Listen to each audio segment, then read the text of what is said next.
Crosswalkers, please welcome Jenny Matheny. Come on up.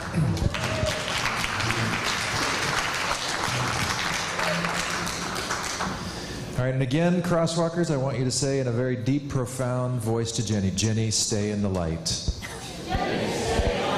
We're not talking about Jesus, we're talking about the spotlight. So, all right, very good.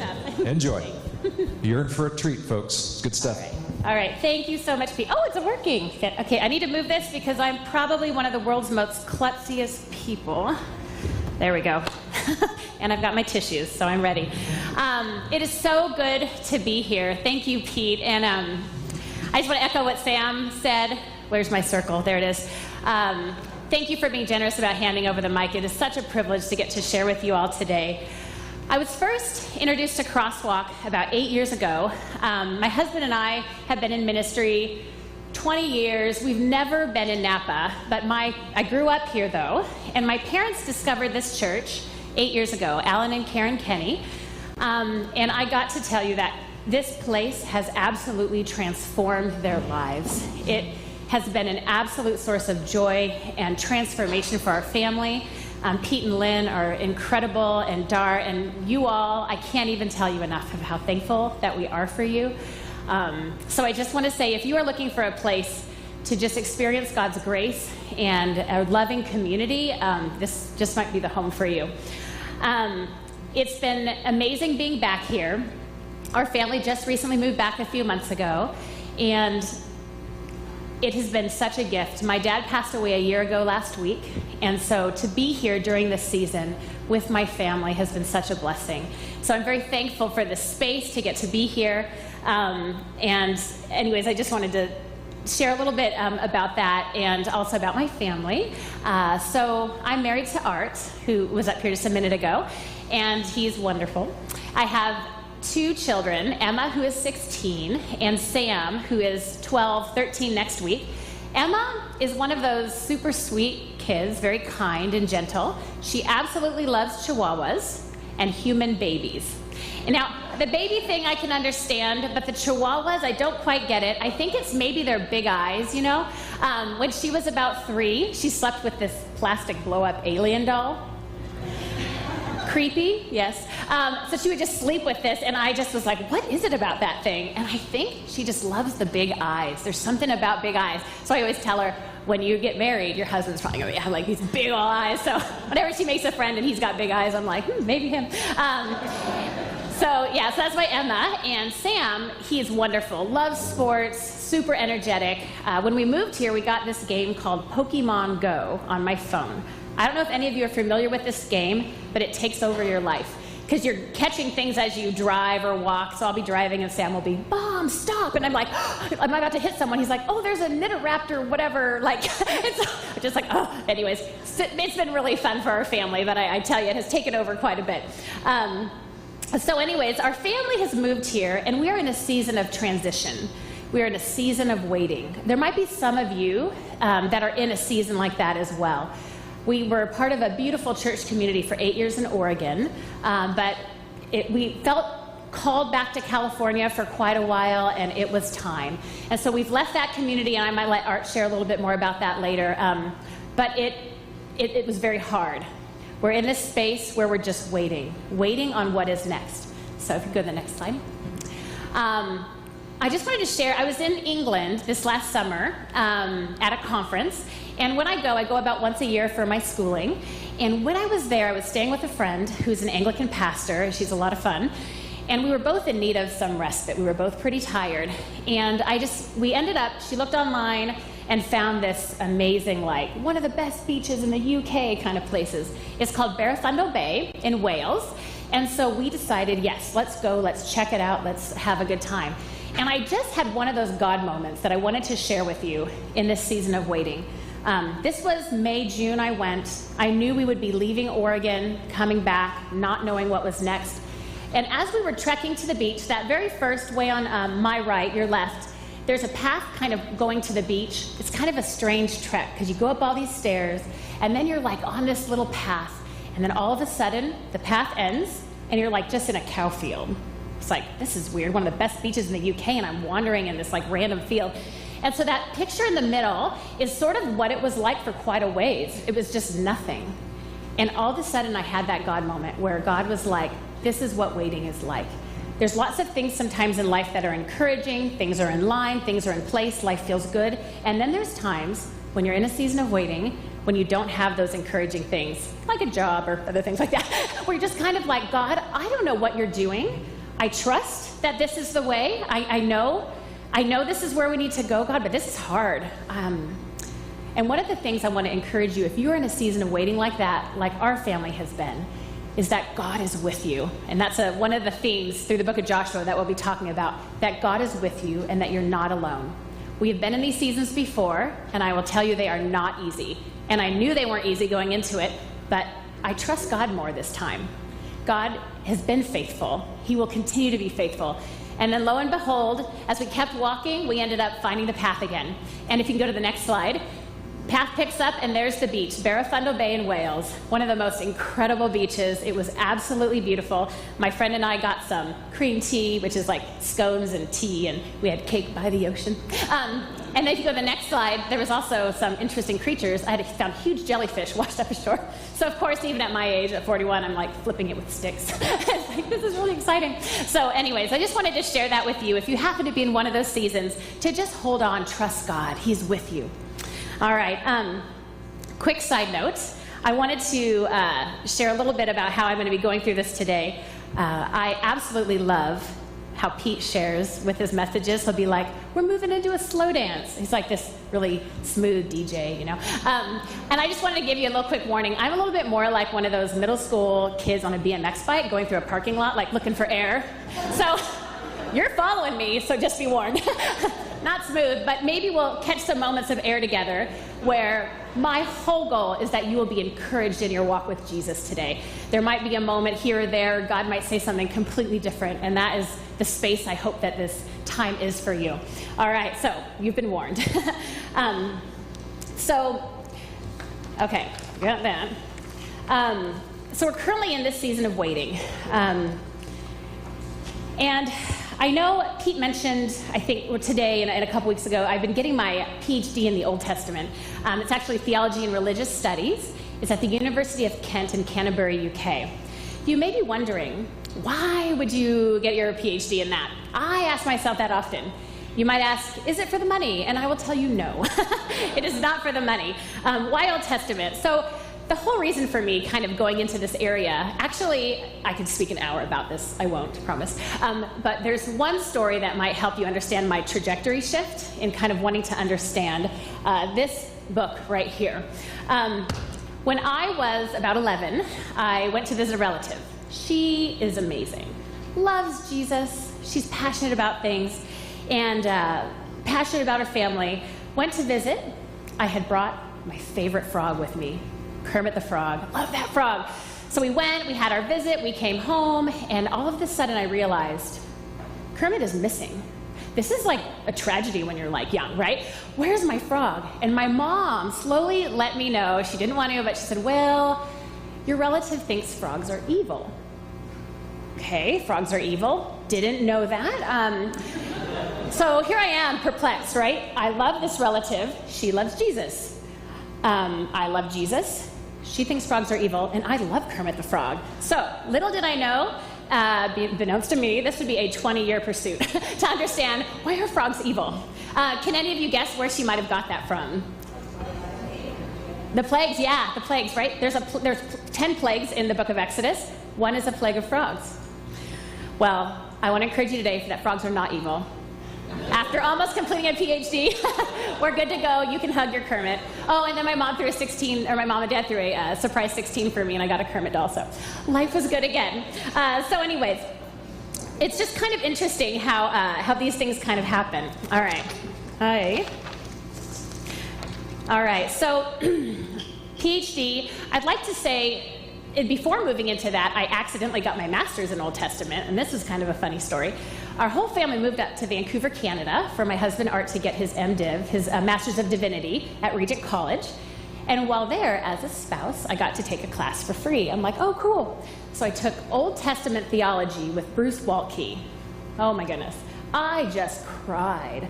I just thought, I want to know the Bible like he knows the Bible. This is incredible, the way he would trace themes and talk about the stories. So I ended up entering the master's program there, and we both left Canada with degrees.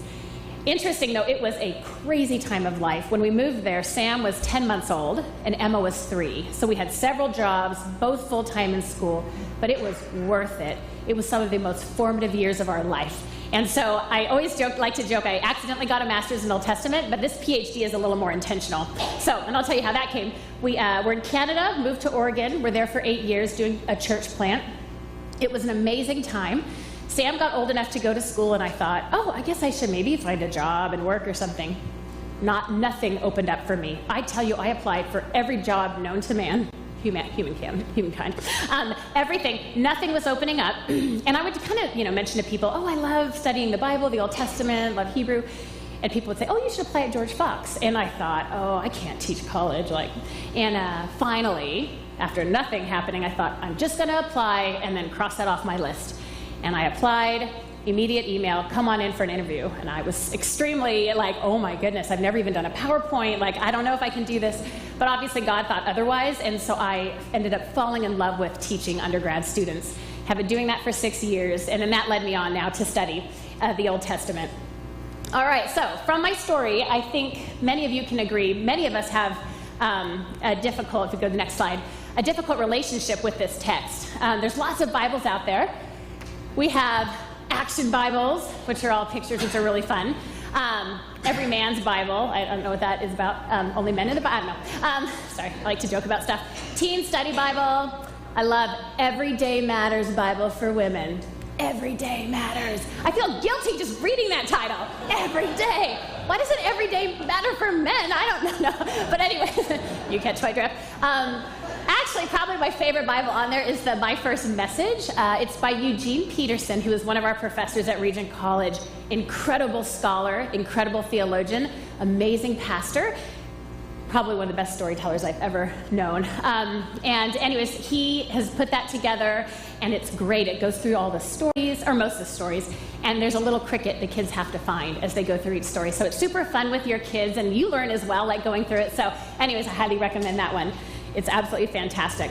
Okay, so all these Bibles, one of the things that I know, obviously from my relatives' issue with frogs, there's this thing called context. Understanding a verse in the Bible and what's around it. And that was something that I've been learning as I've been going through school. And a lot of you probably as well. I know Pete does a fantastic Wednesday Bible study, and you just kind of learn, what is going on in this? So I'd like to tell you my little issue with context that I sort of needed to learn. Go to the next slide. This was my favorite verse in Bible college. It's Psalm 56:1. Have mercy on me, my God, for men hotly pursue me. Yeah. I thought this was my life verse. I had it on my dorm door. Follow me, men. I'm done now. Yeah, you're done. Done. One down. And so obviously I might have taken this out of context. I don't know, maybe a little. So I finally realized, maybe it's not about me. It's actually David being pursued for his life in Psalms. But anyways, that's just kind of a fun way to describe, I had a lot to learn about the Bible and context. I still kind of think that's true, but anyways, whatever. All right, so that's a little off, but I'm learning a lot. Okay, we'll go to the next slide. So today we're going to talk about a woman in the Old Testament named Rahab. Looking from this picture, you might have thought, how did you get a sketch from me from my Bible college days? Is that John and Tim from 1972? I'm letting them out of my dorm window? No. Maybe. No. But this is going to be a story about a woman in the Old Testament who I find absolutely incredible. She's found in Joshua 2 and Joshua 6. And I wanted to also mention, before we get into her story, the title of this sermon, Shame Undone, came from a few weeks ago. Jennifer Nell was leading worship, and we sang the song, Holy Spirit, You Are Welcome Here. And that line, Shame Undone, it just got me. And I thought, there are so many incredible stories about shame being undone in the Lord's presence. And I thought Rahab is such an amazing example of that I thought, yes, I think this is what it's all about. when Art was doing that prayer exercise of letting go, just letting that shame go. And I want to encourage you today, if you're holding on to anything like that, let Rahab be encouraging for you, just letting that shame, letting it go. All right. Okay, good, next slide. So a little quick kind of tour of where we're going today. We're going to start with monster books. Be ready. BPS, Spies, Hospitality, and Shame Undone. I love how Pete does that, so I thought I'd steal it. All right, go to the next slide. Today I just had to throw in a little Halloween fun. The first 3/4 of your Bible is actually the Old Testament, just to let you know. It's kind of spooky, lots of things to kind of figure out, but there's this scene in Harry Potter that I absolutely love. It's when Harry Potter is opening up the book of monsters. And I just feel like sometimes some of us feel that way about our Old Testament. It's like this book of monsters. There's leviathans, there's giants, there's a lot that might, make it true. But there's a scene where Harry Potter is opening up this book, and it kind of feels like the Old Testament and the book of monsters could almost be the same thing. So if we could, all right, so much fun. I think today we should let all the monsters out of the Bible. Old Testament, did you know there's some in the New Testament? Have any of you heard of that book called Revelation? I can't tell you how many students, I myself included, was extremely nervous to even open up that book. And this is where understanding genre or the different types of literature can be really helpful in the Bible. In the book of Revelation, there's a lot of interesting monsters, and when students would talk to me, they'd be like, I just cannot read that book. And I said, I understand. There's beasts, there's dragons, there's hybrid composite animals, all these colors, numbers, all this different imagery going on. And one of the things that's helpful to realize is that in the book of Revelation, the Old Testament is alluded to over 500 times. So that starts to make a little sense. There's something going on culturally here with this book, at this piece of apocalyptic literature, which just basically means unveiling. Funny thing is, the book of Revelation is actually just meant to encourage you instead of scare you. One of the interesting things is the Apostle John, who's this pastor of churches who loves his people, and you probably have heard of John, wrote the book of John. He's on this island exiled, looking across the water at these churches he loves and he cannot be with. And God opens up this message, and he writes it down. He writes what he sees. And in this process, he is painting with colors of the Old Testament, things in the New Testament. And if you were around during that time, this genre of literature, it's like, oh, yeah, we know what that is. But in our day and age, it's kind of foreign to us.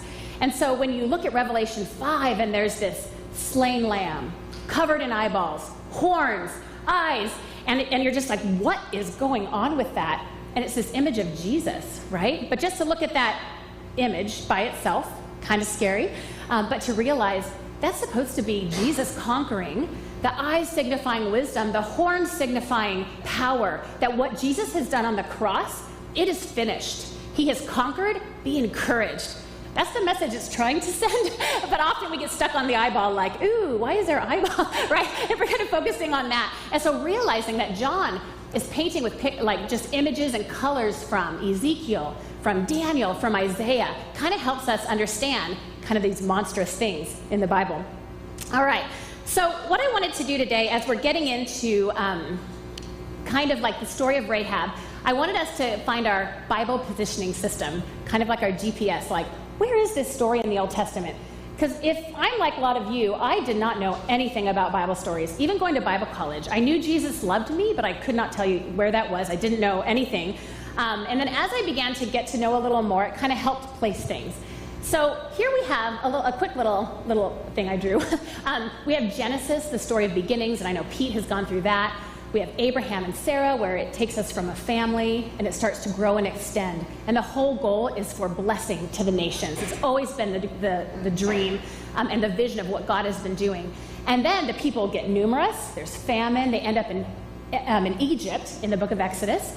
And as they're in Egypt, or end of Genesis, beginning of Exodus, and as they're in Egypt, a new Pharaoh comes to power. And he is nervous. There are so many people. What if they uprise? I don't know. We are going to need to enslave them. That's a good idea. So he enslaves all the people. So we have all these Hebrew people, the people of Israel, in slavery, and they're crying out to God to save them. He raises up Moses, And this is one of those epic stories that we have so many movies about now. Crossing of the Red Sea or the Red Sea. We have DeMille's 1956 Ten Commandments, DreamWorks. I love that the Prince of Egypt is really fun. I think the voice of Moses is Val Kilmer or something. And then we have Exodus, God and Kings, which is Christian Bale. I never saw that coming as Moses. But we have this amazing journey through the sea, and then they're wandering in the desert. They're there for 40 years, and all of a sudden we're getting to a place where they're going to go into the new land. And that takes us into the book of Joshua. After Joshua, we have kingdoms. We have Samuel through Kings, which is kind of like early edition of Game of Thrones. Then they're going to end up going into exile, and then that's going to take us into the New Testament. It's interesting, though, as we're moving into this place, Joshua can often be difficult to read because it does have conquest narrative.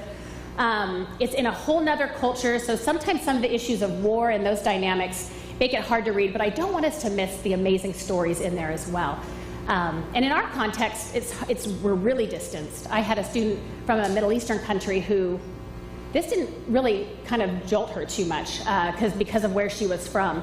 So and it's from late Bronze era, it's like really long ago, so there's just a lot of cultural things that we just have to kind of, if we can put aside for a minute and get into the story of Rahab, I think you'll find some amazing, just encouraging insights to journey with.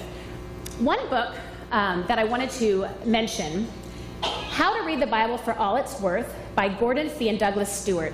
It will explain all the different genres of the Bible and kind of help you understand legal material and all of that. So if you end up wanting to kind of study that a little more, it's How to Read the Bible for All It's Worth. I just wanted to kind of make that plug.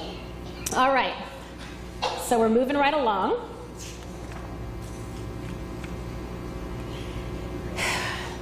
One of the interesting things, when we get to Numbers and Deuteronomy, the first time they're going to go into the land, Moses and Aaron send 12 spies, one from each tribe. They go into the promised land, spy it out. As they go, they come back with the news. First time in, they are nervous.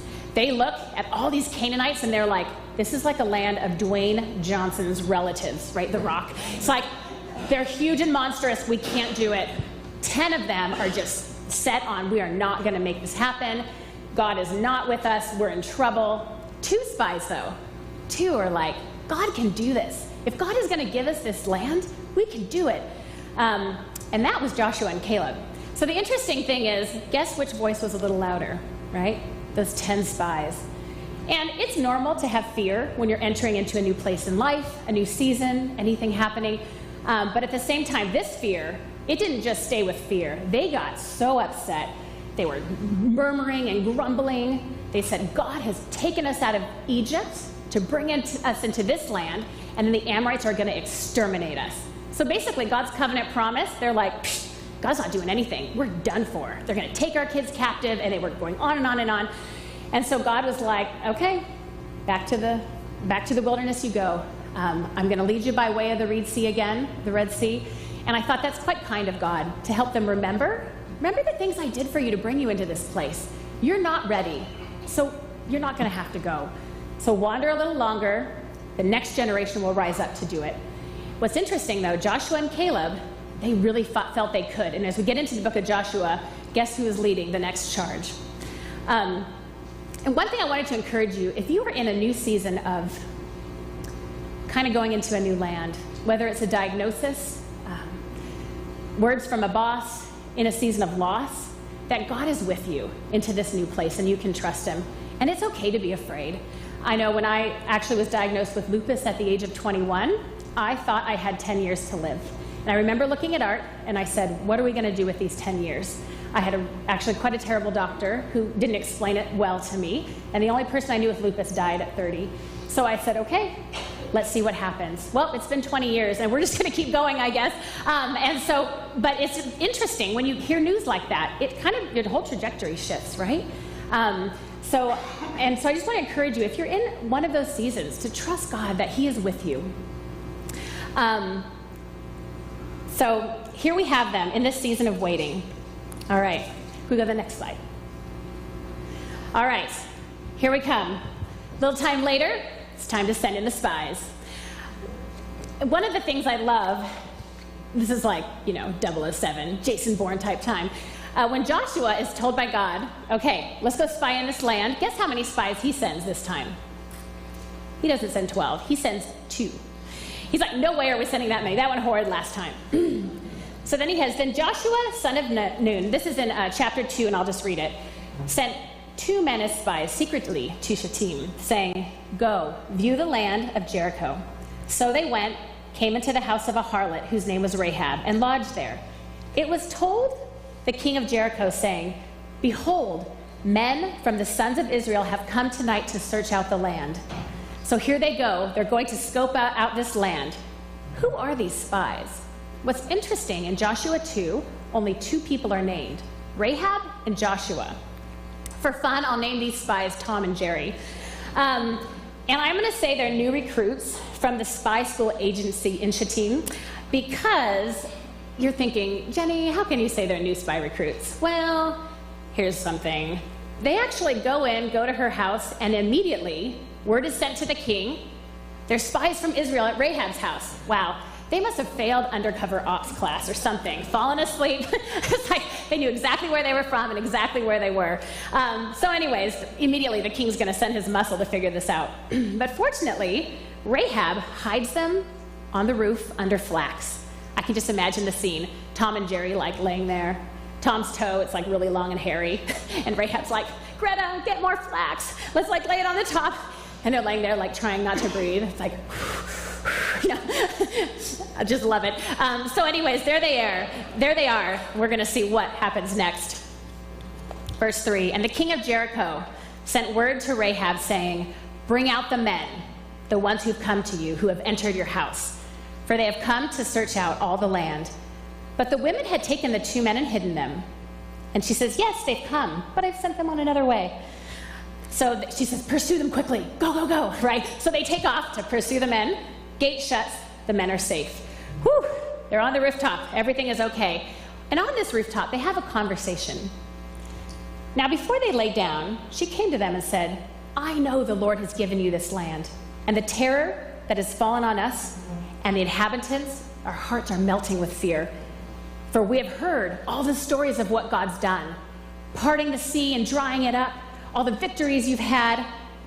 She says, when we heard it, no courage remained. For the Lord your God, he is God in heaven and on earth beneath, the God of heaven and earth beneath. Now, therefore, please swear to me by the Lord, since I have dealt kindly with you, that you also deal kindly with my father's household, and give me a pledge of truth. Spare my father and my mother and my brothers and sisters, with all who belong to them, and deliver our lives from death. So the men said to her, our life for yours. Do not tell this business of ours. It shall come about when the Lord gives us the land that we will deal kindly and faithfully with you. Why did she risk her life for these outsiders? She's trusting this God that the 10 spies couldn't trust. You can go to the next slide. She knew what was coming. She told the spies all about everyone's hearts melting with fear, the Exodus, the sea parted, the stories of God. This story was being talked about like crazy, and everyone knew. How did Rahab know all this information? Well, very possibly her profession as a prostitute, right? She'd be privy to a lot of information. It's interesting that the king knew right away Rahab's house, right? Send him there. So she probably knew what was going on around about town. So we have Rahab, this marginalized woman, a prostitute, a zonah in the Hebrew. Her name, Rahab, means to grow wide, to broaden. Interesting is that as a Canaanite, being a prostitute, it wouldn't have really been that big of a deal, but she still would have been considered marginalized within her own people, right? As a child, she probably didn't grow up thinking, oh, I can't wait to be a prostitute. I think, well, I would say a lot of us can relate, but a lot of times we grow up and life doesn't quite turn out the way we imagined. Same with Rahab, right? I don't think that was probably her childhood dreams at 7 as she's coloring in class. But here she is in this profession. She's an outsider, a Canaanite foreigner, and she's also a woman. And during that time, that means you are extremely marginalized. Another interesting thing, even her house is on the margins of the city. It's in the city wall. So if there's going to be an attack, she's going to be the first to get trampled, right? God knows all of this. He knows everything. So even though you look at her and you just kind of look at her statistics, you're like, oh, I think I got her. We don't. God sees her. God knows exactly what she's made of. He knows her heart. He knows her desire, right, to take a risk for God. I'm going to tell a story about a student. One of my passions is just really encouraging people to know that God sees you. Don't look at your statistics. Look at what God is doing and walk into that and trust into that. I had a student who came in to class, a freshman in college, like bleach blonde hair, orange skin, low-cut shirt, thick Southern accent, and I could see all the students judging her right away. She came in and she sat down and was asking questions, and they'd kind of roll their eyes. After my second lecture on the canonization of Scripture, she walks up to me and she says, "Professor, I don't understand anything you're talking about." And I was like, that's okay. We'll get through this. We'll meet, we'll talk, we'll figure it out. Lo and behold, third exam into the term, she gets 100%. And I was like, yes, as I entered the grades. I thought, no, I can't share this, but I know, and this is so exciting. And whenever I would do an exam, I would post all the grades, and not with names, but just how many people got this grade or this grade. One person got 100% that class. And I just loved looking around, because I know they all thought she was probably a D or an F, but I thought, nope, she's getting it, right? She's got 100%, you think you know.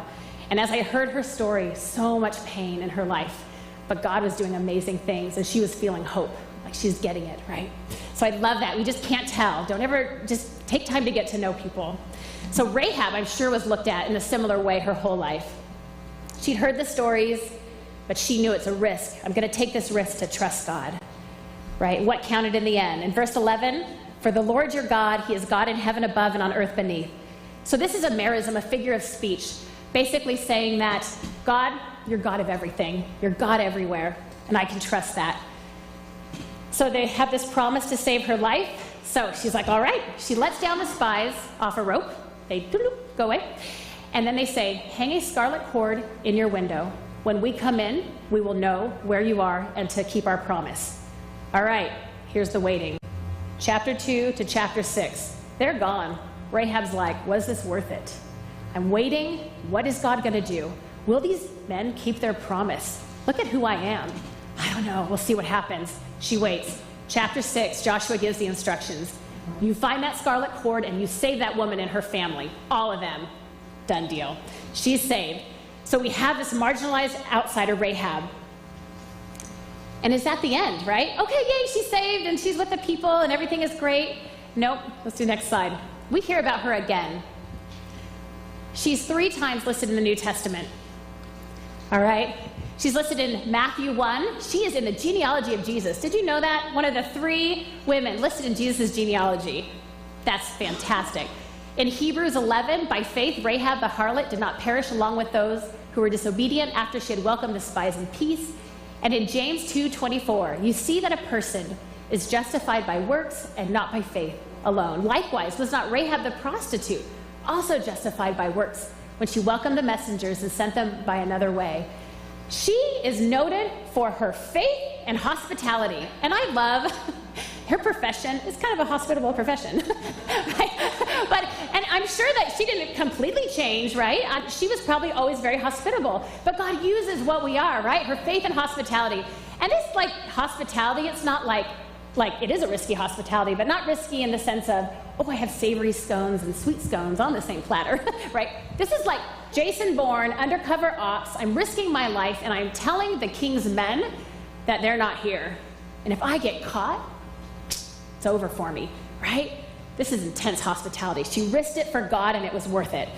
One of the things I love about Rahab, she is talked about, I'm sure she was talked about then, and she's talked about now, all throughout Christian history, Jewish and Christian history. They've dialogued a lot about this woman.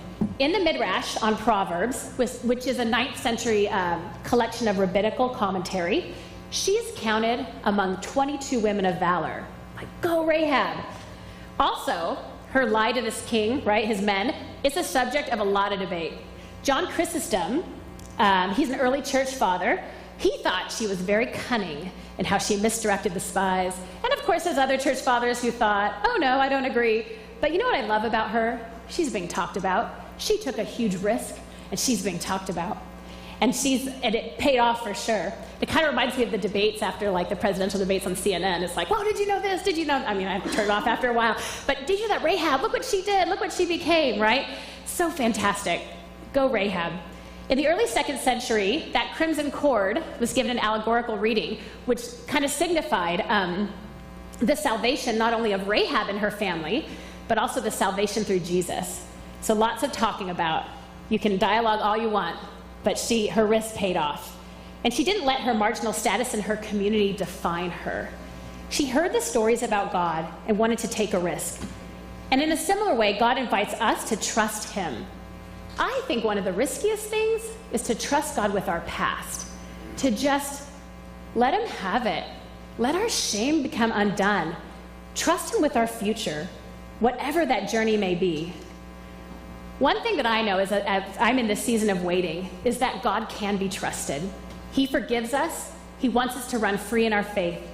He wants to remind us, as that first chapter of Joshua, it's constantly telling Joshua, God and Joshua, I am with you. Don't be afraid. We do not have to be afraid or discouraged. We are not alone. We can let go of all the shame, all of it. Let's go to the next slide. So similar to Rahab, our shame is undone so that our identity will be in how God sees us. You are absolutely loved. You are absolutely forgiven.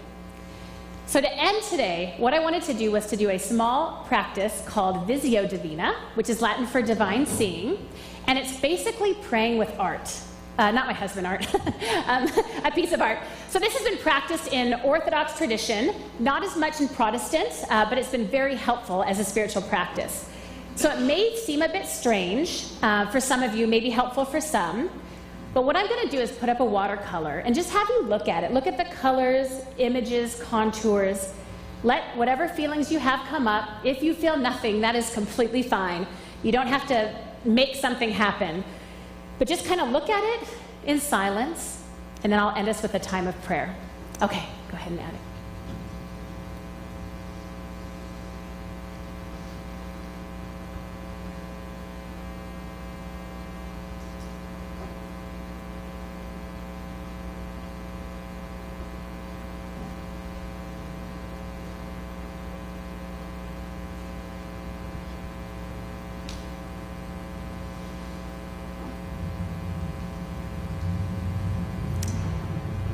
God, you have turned our sadness into dancing. Our shame is undone in the light of your love and grace.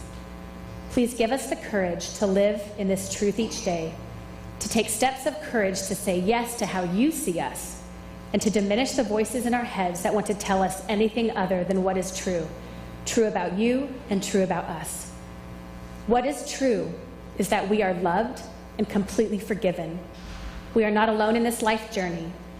You are with us every step.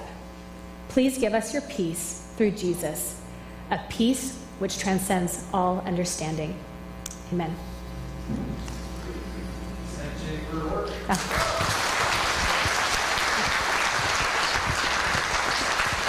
Hey, I got to tell you, so the 9 o'clock service was the first time that her mom, Karen Kinney, got to hear her do this.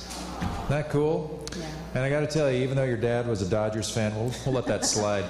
You know, he was probably mourning yesterday, but I'm telling you, he's delighting today. So yes, just awesome. Thank you. Thank awesome. you, Pete. I appreciate it. Yeah, thank you. Awesome.